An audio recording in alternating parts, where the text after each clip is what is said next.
Assalamualaikum warahmatullahi wabarakatuh. Semangat pagi semuanya. Hari ini kita akan belajar tentang Radial Planning and Optimization. Gimana sih konsep dari RMIO ini di dalam teknologi 2G, 3G, dan 4G. Oke, yang pertama adalah tentang Radio Network Planning di seluler. Oke, sekarang apa sih tujuan dari planning di sini? Oke, saya buka dengan satu quote dari Benjamin Franklin yang berhubungan dengan kenapa sih kita perlu yang namanya plan di sini.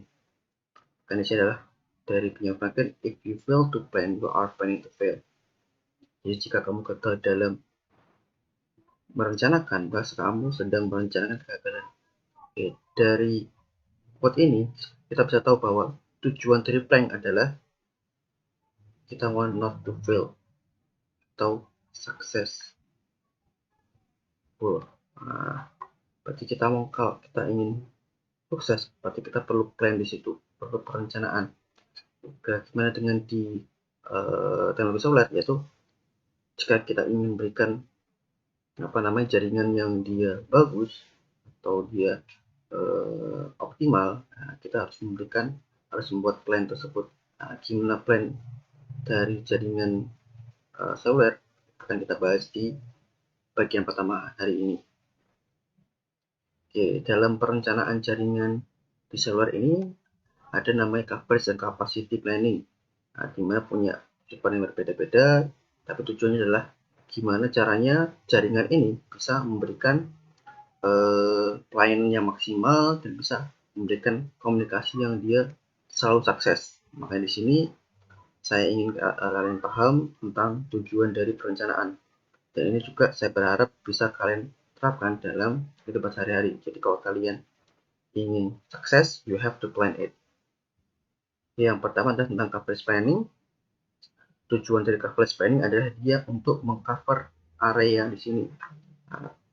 Jadi kita mau adalah gini.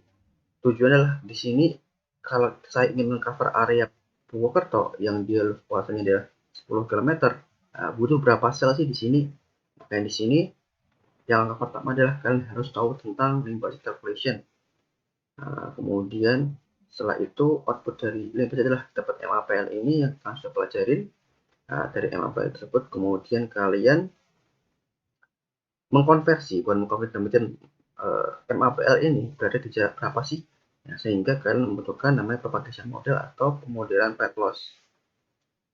Sehingga kita ngomong di sini dapat radius selnya ini. Jadi MAPL ini berada di radius sel berapa sih, sehingga dari situ kita bisa tahu luasan dari suatu sel tersebut.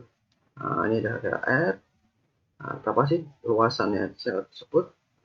Sehingga ketika dapat luasan sel, di sini kita tahu ini adalah luasan wilayahnya. Dengan kita tahu luasan selnya di sini berapa sih sel yang dibutuhkan untuk cover seluruh luasan wilayah ini, sehingga total sel di sini adalah nanti kita pelajari bahwa luas wilayah dibagi dengan luasan sel yang kecil-kecil ini. Sehingga kita ngomong sini ini adalah proses dari coverage planning, di mana untuk menghitung luas sel di sini adalah gimana sih menghitung luas sel di sini, atau menghitung coverage areanya, yaitu dengan kita ngomong di sini adalah seperti luasan sel, luasan bangun datar. Karena sel di sini adalah diasumsikan heksagonal, makanya dia adalah 2,6 kalikan di kuadrat. Kalau dia luasannya nanti lingkaran, kuadrat adalah pi R kuadrat, di mana R inilah dia di sini sama dengan coverage area terluarnya dia, atau R atau jarak jangkau terjauhnya dia, sehingga dapat luasan sel. Misalkan dia R-nya 1,35 km, dengan luasan sel rumus ini dapatlah dia sekian. Kemudian dengan kita tahu luasan sel di sini adalah 4,735 km kuadrat, kita ketahui adalah luasan area yang akan di-cover pada sini, dapatlah kita butuh 36 set untuk meng-cover area yang seluas ini dengan tiap luasan sel adalah sekian. Nah, inilah kita ngomong tujuannya dari coverage planning. Outputnya adalah dapat berapa sel yang dibutuhkan untuk meng-cover area tersebut. Nah, ini rumusnya tadi. Terus Pak, gimana ini yang limit calculation? Nah, jadi kita mau output dari perencanaan adalah selain dari jumlah set adalah kita ngomong tentang parameter-parameter dari planning tersebut. Parameternya apa aja ya, di sini kita mau namanya budget, tahu berapa sih apa namanya power ini nanti, yang digunakan berapa, sehingga power yang keluar dari antena berapa, sehingga kita tahu luasan apa kita mau apel yang terjadi adalah sekian, sehingga nanti dengan LAPL sekian ini kita bisa cover jaraknya dia sekian, sehingga kita tahu oh dapat berapa jumlah set sini. Nah, di sini ada yang downlink dan uplink karena kita ngomong di sini adalah komunikasi seluler adalah komunikasi yang dia bersifat dua arah, sehingga kita harus mempertimbangkan bahwa yang namanya pengiriman sinyal itu nggak hanya dari sisi BTS ke user aja. Kita modeling adalah dari BTS ke UI, dan di sini adalah dia transmitter NLP. Kalau yang uplink ini adalah dari UI ke BTS, makanya di sini powernya adalah transmitternya adalah UI. Makanya yang namanya komunikasi harus dua arah, makanya menggunakan uplink dan downlink, dan dia harus mengcover dua alat tersebut. Jangan sampai jadi overshooting di mana BTS itu mempunyai coverage-nya lebih besar dibandingkan dengan yang di uplink-nya.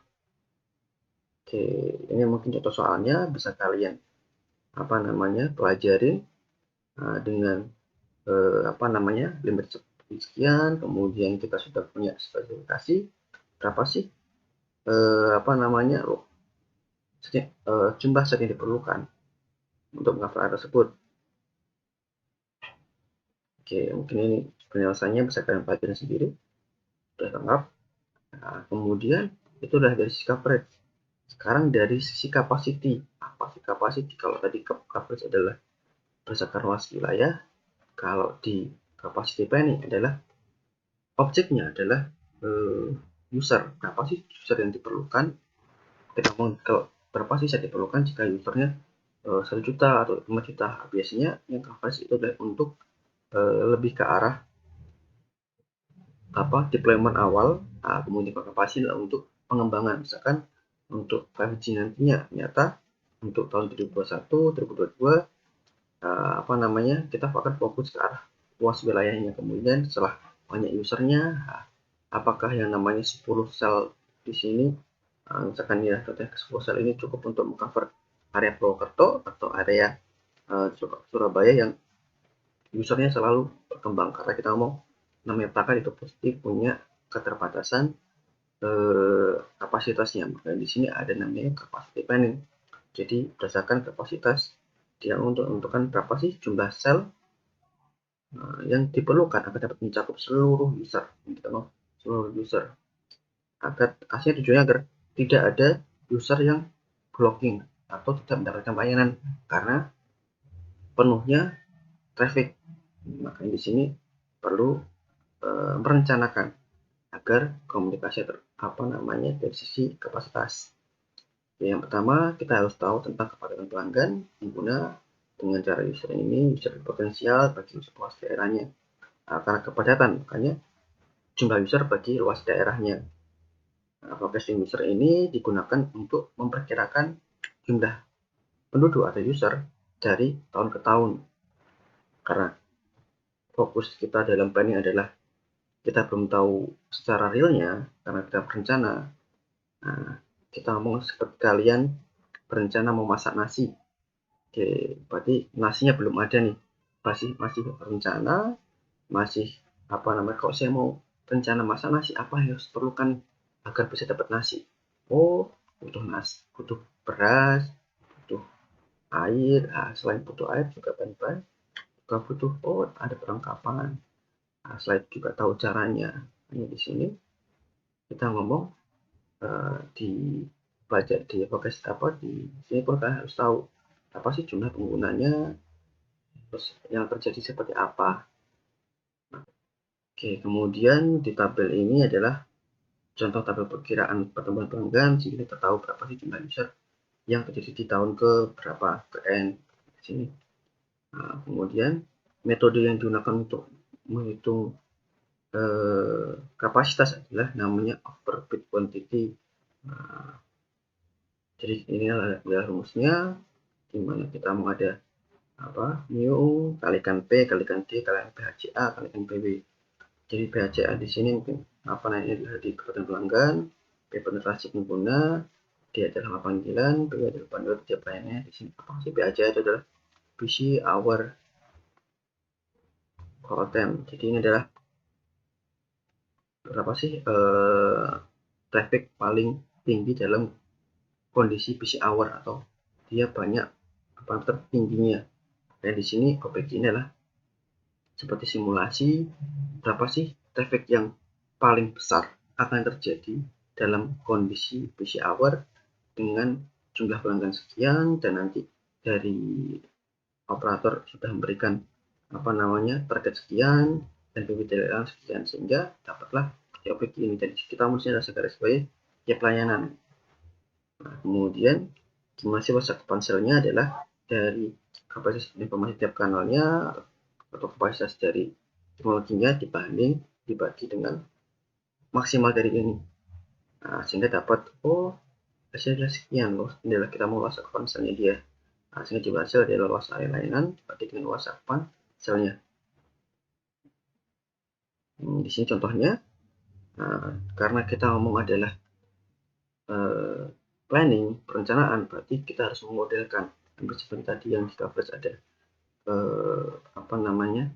propagation model atau kemudian path loss. Di sini juga ada tapi model layanan ya, sehingga untuk layanan voice of data gimana sih nanti penetrasinya, PHCA-nya, pemilihan efektif dan lainnya, sehingga ini adalah biasanya didapatkan dari operator ketika akan ada event-event tertentu atau kita mau melakukan perencanaan secara kapasitas.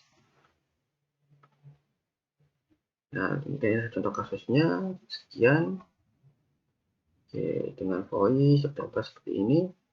Nah, ada event festival, sekian, tempat penuh sekitar seperti ini. Nah, berapa sih kebutuhan sel untuk daerah tersebut? Nah, kalau dia punya dari operator sudah menentukan nanti akan skenario seperti ini untuk voice yang datanya. Nah, ini adalah contohnya. Kemudian sekarang pertanyaan sehingga dapat didapatkan adalah nilai dari untuk saya butuhkan adalah butuh 5 sel nih untuk area di Batu Raden yang ada event festival di kawasan Batu Raden. Yang kita ngomong di sini adalah capacity planning ini digunakan untuk pengembangan jaringan atau ketika ada event.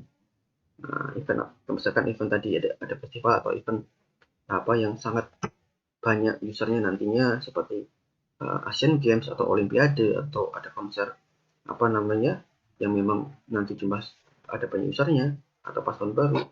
Nah, sehingga kita ngomong di sini dapat butuh usernya berapa sih.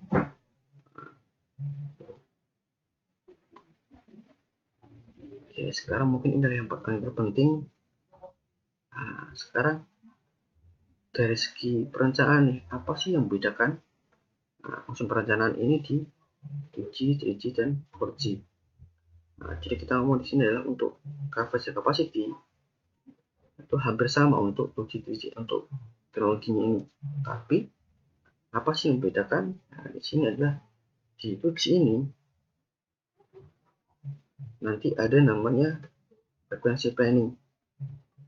Nah, frekuensi planning inilah di sini kita melakukan perencanaan di sisi penggunaan dari frekuensi. Kenapa kok frekuensi planning ini adalah sangat penting di GSM uji ini? Karena basis dari GSM adalah basis dari frekuensi, dan dia adalah penggunaan untuk PCCH dan PCCH-nya. Yang di sini frekuensi planning ini paling dominan digunakan di GSM karena dia harus menentukan channel ini digunakan untuk PCCH, untuk DTCH, maupun untuk kontrol channel yang lainnya. Bukan di sini harus kita ngomong di sini adalah Kita harus klasifikasikan sebagai PCCH carrier, kita mau sebagai podcastnya, sebagai ID-nya.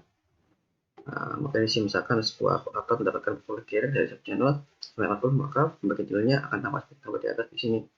Jadi ada yang gunakan untuk PCCH, kemudian kita spasi, dan juga yang lain udah kita mau PCCH untuk dia trafficnya, untuk dia voice suaranya. Dan di sini yang membedakan di teknologi lain dan teknologi 3G maupun 4G adalah di GSM ada namanya frequency planning untuk pembagian dari tiap channelnya.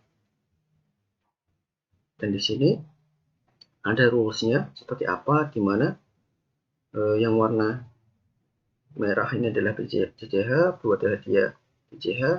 Nah, jadi kita mau di sini dia nggak boleh co-channel, nggak boleh frekuensinya sama yang berdekatan, dan juga dia nggak boleh namanya adjacent atau dia bersebelahan. Makanya di sini harus dikasih selisih 2 RFCN kalau dia yang saling berhadapan maupun dia saling bersebelahan frekuensinya. Maka di sini 25, bebas di 25, 33. Nah, tujuannya agar tidak saling adanya interferensi baik itu untuk per channel maupun di adjacent. Maka di sini kita mau adalah yang membedakan di perencanaan adalah di GSM ada namanya frekuensi planning untuk ini. Adalah contohnya, kita mau isi ke frekuensi 222, jadi lebih ke arah kapasitas dari si BTS-nya. Oke, kemudian terus bagaimana dengan yang di 3G? Oke, yang membedakan lagi dari sisi perencanaan adalah di 3G adalah ada namanya primary scrambling code. Nah, oke, perlu kalian ketahui bahwa di standar teknologi WMTS ini, kenapa kok tidak ada frekuensi planning di sini? Karena semua frekuensinya itu adalah sama untuk tiap selnya. Nah, kalau di GSM tadi tiap sel itu punya frekuensi yang berbeda-beda atau punya channel yang berbeda-beda. Nah, di sini di WMTS karena dia menggunakan teknologi CDMA, jadi yang membedakan adalah bukan frekuensinya, adalah kodenya. Jadi semua sel di sini. Jadi WMTS ini memakai frekuensi yang sama di semua sel dengan bandwidth adalah 5 MHz. Nah, jadi 5 MHz yang dimiliki oleh operator Telkomsel misalkan, nah itu digunakan untuk semua selnya. Terus bagaimana Pak pembagian frekuensi? Jadi tidak ada, karena sudah semua frekuensinya sama, tapi yang membedakan adalah kodenya. Dan di sini adalah tiap BTS atau tiap node B atau sel ini memberikan ucapan dengan cara menggunakan namanya PSG, primary scrambling code. Nah, di sini ada 514 primary scrambling code, di mana nantinya di PSG ini harus dibagi ke semua selnya. Makanya kita mau di sini adalah hanya ada 512. Kebayang di jaringan 3G itu satu Indonesia ada sekitar jutaan sel.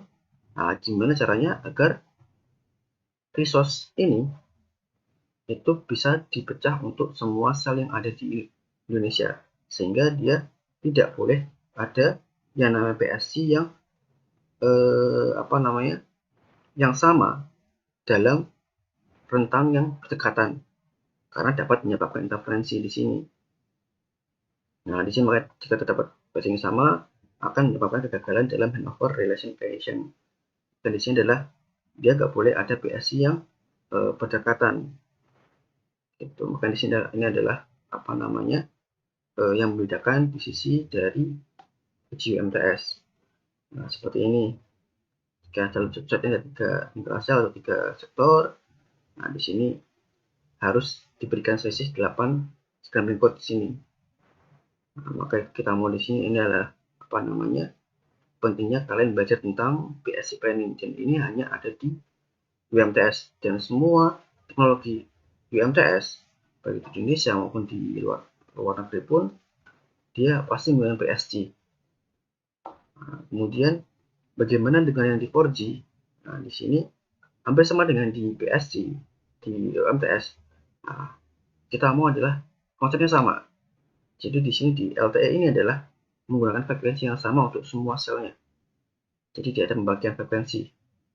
Nah, pembagian frekuensi lebih ke arah nanti ke penggunaan bandwidth disesuaikan dengan kapasitas yang mau disasar.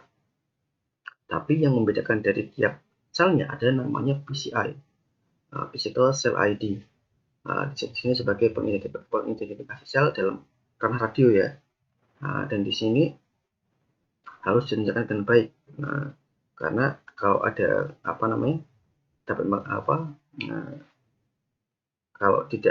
kalau nantinya salah dalam merencanakan PCI ini, akan ada beberapa gangguan dalam sel yang akan kita bangun. Dan di sini untuk PCI ini adalah bersifat unik dan dia harus dan di sini mungkin ya perlu saya ingin kalian ketahui adalah di sini hampir sama dengan UMTS, jumlahnya adalah dari 0 sampai 503. Kalau yang di UMTS adalah sekitar 512, di sini 503, dan 503 ini harus didistribusikan ke semua sel. Jadi kalau selnya ada 1 juta, berarti harus kita ngomong adalah 503 ini gimana biar tidak berdekatan, tidak juga saling sama. Maka ini harus di planning. Maka ini seperti ini pembagian dari PCI dari 0 sampai 503. Inilah tesnya untuk di perencanaan di suatu operator, dimana dia 0 sampai 422 untuk dia untuk jalur makro, indoor, kemudian untuk area yang dia border antar wilayah agar tidak saling menginterferensi PCI-nya. Maka di sini adalah ya harus ada perencanaannya. Oke, kemudian di case-case yang di PCI ini adalah yang perlu kalian ketahui juga, dia selain harus nggak boleh berdekatan, dan juga dia harus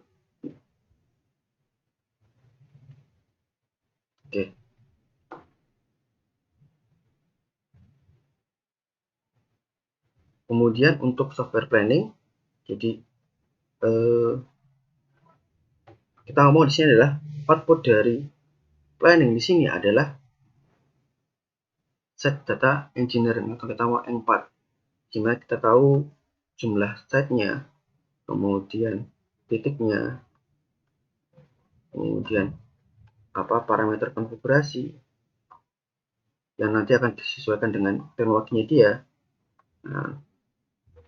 Mau titik, kemudian signaling budget dia, termasuk tadi nanti antenanya apa yang digunakan, kemudian buildingnya berapa. Bagaimana ini bisa valid? Kita perlu ada namanya software planning di sini. Software planning di sini adalah macam-macam. Ada NetApp, ada Unit dari Huawei, ada Thames, ada yang punya aset 3G Aircom, atau kita ngomong di sini ada juga Atoll, yang dia adalah software yang berbasis simulasi. Jadi dia mensimulasikan dari parameter-parameter yang kita sudah tentukan dari perencanaan, dan dari software itu kita bisa tahu, kita valid nggak sih kalau kita menentukan jumlahnya 10, kemudian titiknya berada di area ini, kemudian parameter sekian, bagaimana sih nanti coverage areanya. Maka di sini ini adalah kita mau output dari si perencanaan. Jadi outputnya nggak hanya jumlah setnya doang, tapi adalah tentang titiknya di mana, parameternya seperti apa, lokasinya seperti apa, kemudian antena pakai antena apa, buildingnya atau kemiringannya seperti apa, tingginya di mana, tingginya tuh berapa sih ketinggiannya. Untuk menentukan semua itu perlu namanya software planning ini, sehingga apa yang kita rencanakan itu adalah sesuai dengan yang kita harapkan. Oke, salah satu software yang digunakan biasalah Thames ini, tapi bukan Thames yang data tapi Thames untuk dia planning. Kalau kita mau biasanya mau di NetEx keluaran dari NSN, tapi ini apa namanya beberapa operator aja menggunakan. Kemudian atol ini juga sama, super planning dimana adalah Java Radio Planning, dia bisa mendukung teknologi ini maupun juga nanti ada 5G pun udah bisa. Nah, dimana dia adalah mensimulasikan, jadi atau kemudian unit atau momentum pun di sini adalah software yang dia bersimulator. Dia mensimulasikan kalau saya memberi apa namanya merencanakan membangun site di area provokator misalkan dengan ketinggian sekian, kemudian titiknya di sini, kemudian dengan limit sekian tadi, gimana sih coverage areanya? Maka kita ngomong di sini adalah output dari si RF plan itu di sini adalah kita tahu berapa sih jarak jangkauannya dia, apakah di satu area tersebut, ataukah kita ngomong di sini adalah daerah yang akan kita bangun, apakah bisa tercover oleh semua sel di sini. Maka di sini kamu adalah output dari RF plan itu adalah tadi engpar yang sudah disimulasikan.